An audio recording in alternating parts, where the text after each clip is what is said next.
Pendekar Hina Kelana adalah salah satu karya terbaik yang dituliskan Jin Yong. Silat, intrik dan romansa membaur menjadi satu, berkat kejeniusan penulis mengembangkan ide ceritanya dari sebuah kitab saja. Apalagi kalau kitab yang dimaksud tidak lain dan tidak bukan adalah Kitab Bunga Matahari. Kitab yang digadang-gadang berisikan ilmu bela diri terbaik ini diciptakan oleh seorang kasum kerajaan pada era dinasti Ming.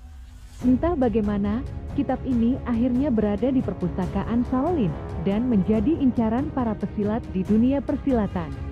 Sebelum masuk ke pembahasan, kami ingin memberitahu bahwa kalian bisa memberikan donasi pada channel ini melalui tombol thanks. Karena donasi seperti ini akan sangat membantu kami untuk memproduksi video-video lainnya.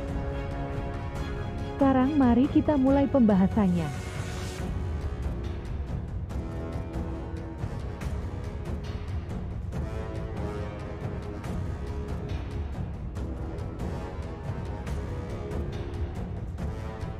Kala itu dua orang murid perguruan Huashan, Qi Feng dan Yue Su mencuri kitab itu dengan cara menghafal.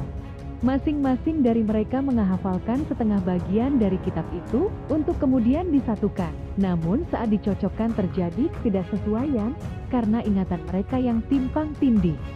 Kedua saudara perguruan ini pun saling mencurigai satu sama lain telah sengaja melafalkan teknik yang salah, dan terjadilah perselisihan yang akhirnya membesar dan membuat Huashan terpecah menjadi dua kubu karena masing-masing dari mereka memiliki keyakinan tersendiri dari kitab Bunga Matahari yang dihafalkan. Yue Su lebih menekankan pada pelatihan tenaga dalam, sedangkan Qi Feng lebih menekankan pada bentuk jurus pedang, sehingga Huashan pun terbagi menjadi dua kubu, yaitu kubu tenaga dalam dan kubu pedang.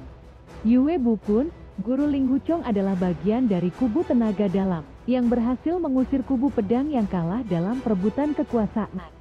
Walaupun kemenangan itu tidak murni berdasarkan kemampuan, karena salah satu tetua kubu pedang, Feng Qing, yang ditipu hingga tidak mengambil bagian dari pertarungan itu.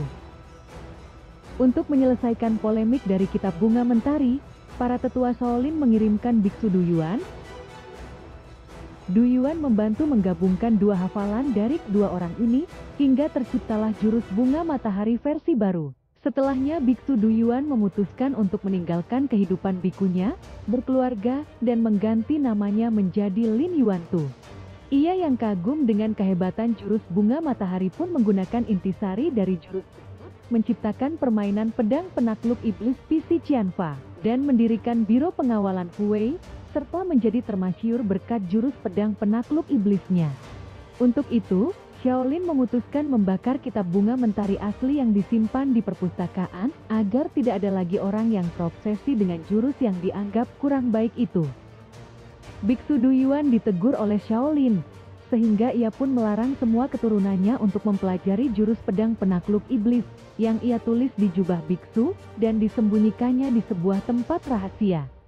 Sementara itu, kitab Bunga Matahari yang versi Du Yuan berada di tangan Huashan, akhirnya jatuh ke tangan kultus Matahari Bulan yang menyerang mereka.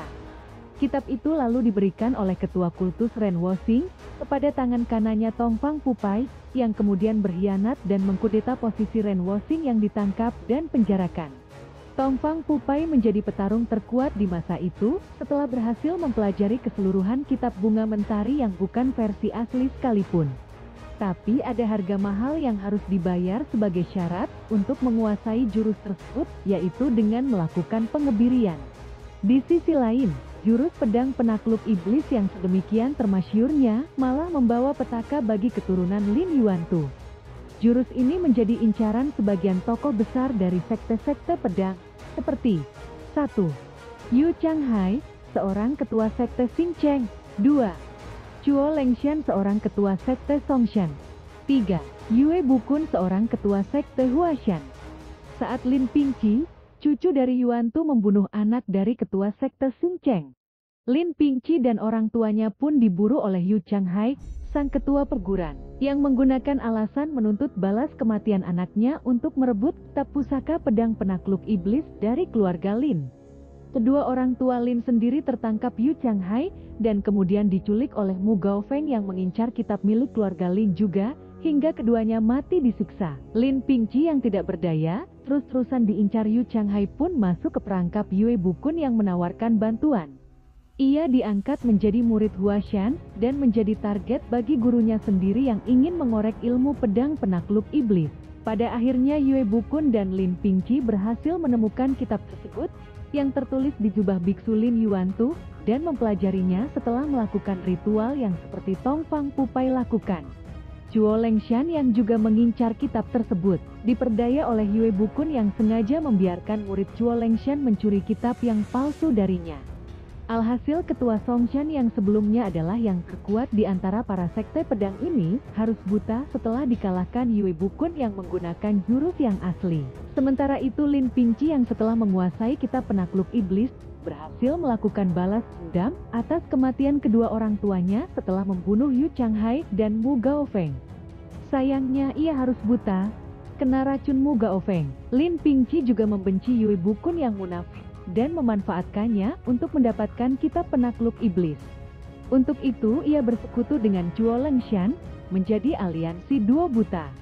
Yue Bukun pada akhirnya harus tewas di tangan Biksuni Yilin dalam perseteruan finalnya dengan Chuo Lengshan yang dibunuh oleh Ling Wuchung, dan Lin Pingqi sebagai satu-satunya penguasa jurus pedang penakluk iblis harus menjalani sisa hidupnya dengan kondisi buta, lumpuh dan dipenjara oleh Ling Wuchung yang berjanji pada Yue Lingshan untuk mengampuni nyawa suaminya. Ironisnya dari perebutan kitab pusaka ini di sepanjang cerita yang penuh dengan beragam muslihat ini, protagonis utama, Ling Wuchung malah jarang terlibat secara langsung di dalamnya.